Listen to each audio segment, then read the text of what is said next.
Hello and welcome to MUDD News, coming to you from sunny Space Australia.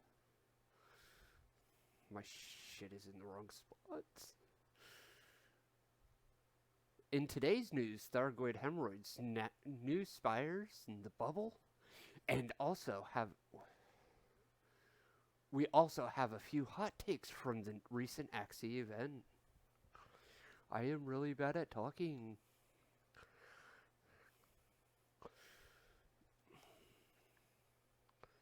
Today we have some information about the spires that showed up a couple months ago and what they seem to be doing from our leader and good friend Drip. I'm sorry everybody, I got bronchitis. I'm doing my best right now. We got to talk about the situation as normal, as he was one of the first on scene this week to see what had happened in the area. Upon learning that something had happened with the spires, it became apparent that the bugs were directly contesting human territories on a more permanent basis. I really suck at this. President Drip's statement as follows. It is as follows. Where do we begin? The Thargoid spires have suddenly exploded in growth, with the major spires imposing a rather gargantuan footprint on the planets, suffering from their presence. The longest of these spires can be spotted on a planetary approach. In most cases, negating the need for a planetary scanner to locate them, and are seemingly being used to produce a new, as of yet unknown hybridized material that can be located by agitating nerve clusters, leading to the opening of local production nodes. These spires also seem to be a host to new bacteria colonies that we have yet to classify. So having an Artemis suit on site is highly recommended to ensure successful sample recovery. Local defenses have ramped up in recent times, with our usual revenants being reinforced by a larger biomechanical monstrosity known as the Banshee. Heavily armed and highly mobile, these hulking units have no issue tearing even the most hardened SRV into scrap metal, but laying waste to the fighters both in the air and on the ground. The Banshee's armaments consist of a cluster bomb launcher, an EMP missile for dealing with aerial assets, and a series of repeaters for handling infantry. The best strategy for dealing with them is to change them on foot. I said change. Charge them on foot, head on, while avoiding their fire, and use the advantage of getting underneath them to place repeated and precise fire into their weak points. A plasma pistol and a little grit go a very long way. The Banshees can often be seen guarding the local mega barnacles, which seem to be producing modified minerals and energy for the rest of the site. Additional samples can be found. They can be found there, together with the Artemis suit, as well as several new materials to recover with. The SRV. Any and all materials recovered should be taken to Professor Palin in the ARC system without delay. Carry on. Those were the words of Drip. It seems Professor Palin is wanting to figure out what this stuff is, and how best it can be used to make better equipment for humanity. Palin has likewise been examining what the material is used for by the Thargoids, and in this reporter's humble opinion will most likely succeed in both ventures. In this case, he is paying quite a bit for these items to help with all your monetary needs. Our friend and a fine member of the MUDD leadership, Commander Vudrin, has given a statement on his time during the Axie event. I personally wasn't able to join it, even though I really wish I could have.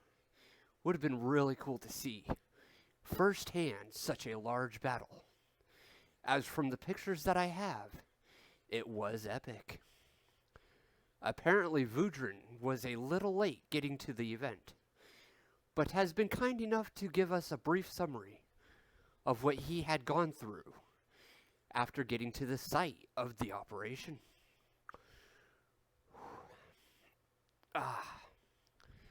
The Vanguard teams have done their work, but the fight wasn't over. I arrived at 1500 hours and found numerous wings from Allied squadrons still engaging the enemy forces. As Orthrus, Scouts, and Cyclops arrived, we quickly joined forces to finish cleaning up the area, making very short work of any Xeno hostiles. Here are some of the here are some of the images that Vudrin had gotten during his time. We have this, which is really nice. Very good sunset on the way in.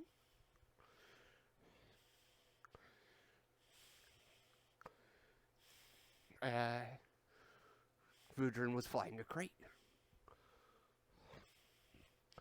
Then we have this battle. I wish they would have used night vision, but apparently no night vision, so it's really hard to see the enemies, don't you think? And we have this last one right here, which is very nice.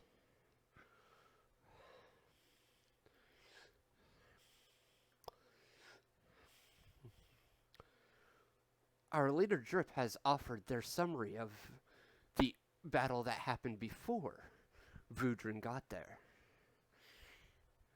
In his statement goes, the Axie operations went about as smoothly as can be expected, with rarely a shortage of pilots to pick from, holding the open skies.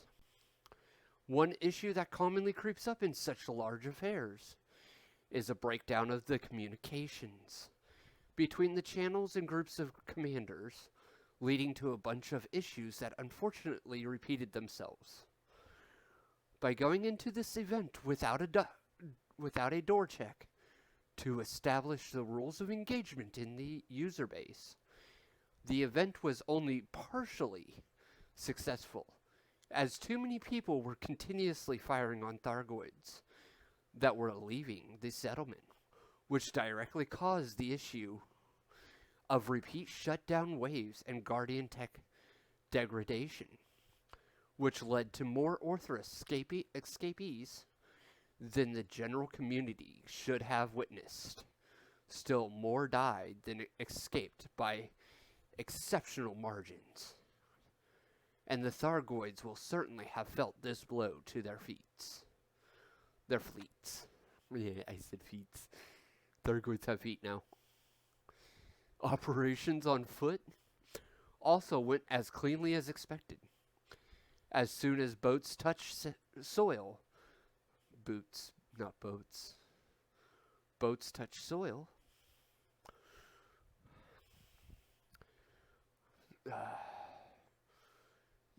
damn it! The Banshees came running for a firefight, which we certainly obliged, with several people witnessing what a motivated commander with a jetpack and a plasma pistol can do.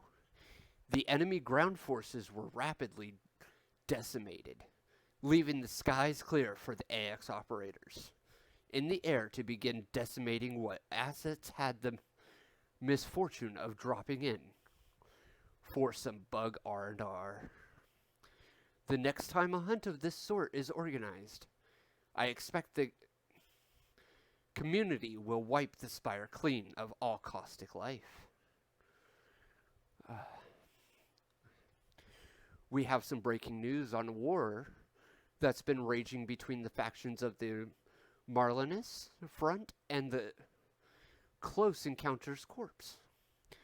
The Marlinists have publicly posted a treaty of peace and have asked that any and all news agencies forward it to the public in the hopes of ending over a year of fighting between such historied clans while the Thargoid menace wages war on everyone's doorsteps. Only time will tell if the leadership of the invading forces will eventually see the benefit of an amicable peace rather than a continuing their efforts to implement a complete hostile takeover. But until this happens, one can only assume that the unwarranted attacks on the Marlinus faction for the control of their native territories will continue.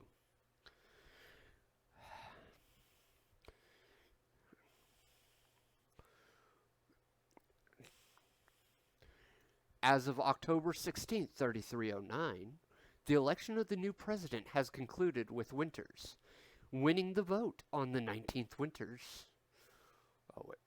On the 19th. Winters informed the public that her goals are while in office and how she shall proceed in achieving them. A direct quote from Galnet's sources to follow. The Federation has voted to elect Felicia Winters as its next president, with a 4% vote majority over her rival, Jerome Archer. The current shadow president of the Liberal Party will be officially inaugurated in the new year. Entering an 8-year term of office, Congressman Isolde Rochester will also be sworn in as vice president in Winters' administration.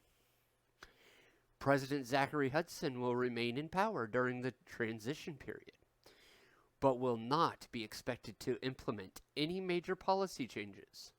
The Liberal Party will replace the Republican Party as the superpowers governing authority in 3310, with Jerome Archer assuming the role of shadow president. President-elect Winters addressed her supporters during a celebrity rally in Olympus Village on Mars. The people of the Federation have spoken. I thank you all for turning my party's vision into a reality. My aim is to govern fairly for everybody regardless of their political allegiances.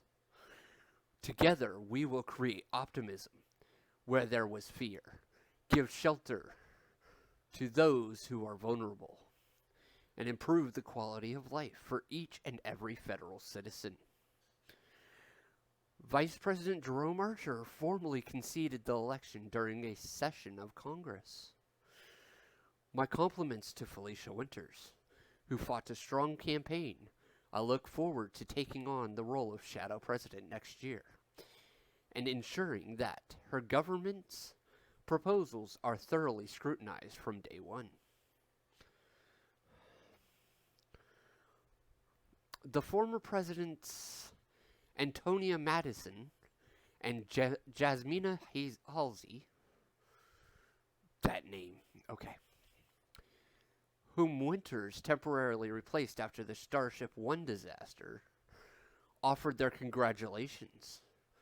Prime Minister Edmund Mahon of the Alliance, First Minister Octavia Volkov of the Merlinist colonies, and CEO Lee Yong Rui of Sirius Corporation sent similar messages to the Winters campaign.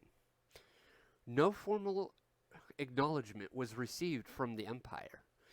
However, Princess Osling Deval joined Professor Alba I can't say that name, and other members of Aegis leadership to state, "We trust that President Winters will remain committed to our unified approach, ensuring the development of technology needed to secure victory in the ongoing Thargoid War."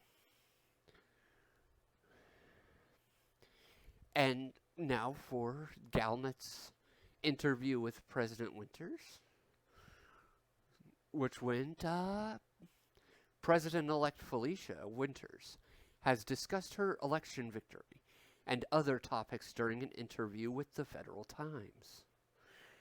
On defeating Vice President Jerome Archer, one cannot dispute that Archer's played his campaign straight, with none of the underhanded tricks utilized by some of his predecessors. But the election's results prove that the citizens want to change from a Republican Party's bombastic approach. On the priorities of her forthcoming administration, she said, "Our government will expand investment in the Federation's soft infrastructure, pulling the economy's focus away from military projects. Incorporate profits. Many systems are in dire need of improved healthcare, housing, and work opportunities. Billions of people need temporary financial support. As refugees from the Thargoid invasion, we are not the Empire. We serve our people rather than rule over them." Her statement on the Proactive Detection Bureau is, "My very first task in office will be to dismantle this monstrosity. Ending the surveillance of private communications, the Federal Intelligence Agency is perfectly capable of protecting our people without violating their personal freedoms."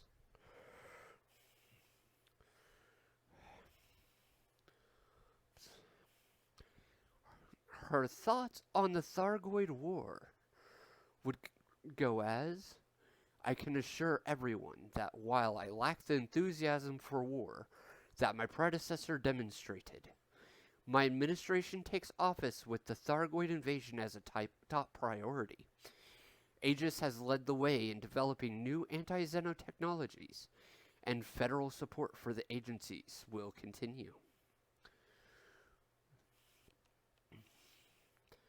Many federal news feeds congratulated Felicia Winters on her success in the election, but an editorial in Seoul today said, "Without Zachary Hudson's strength of will or Jerome Archer's dedication to security, there's every possibility that the Federation will rot from within.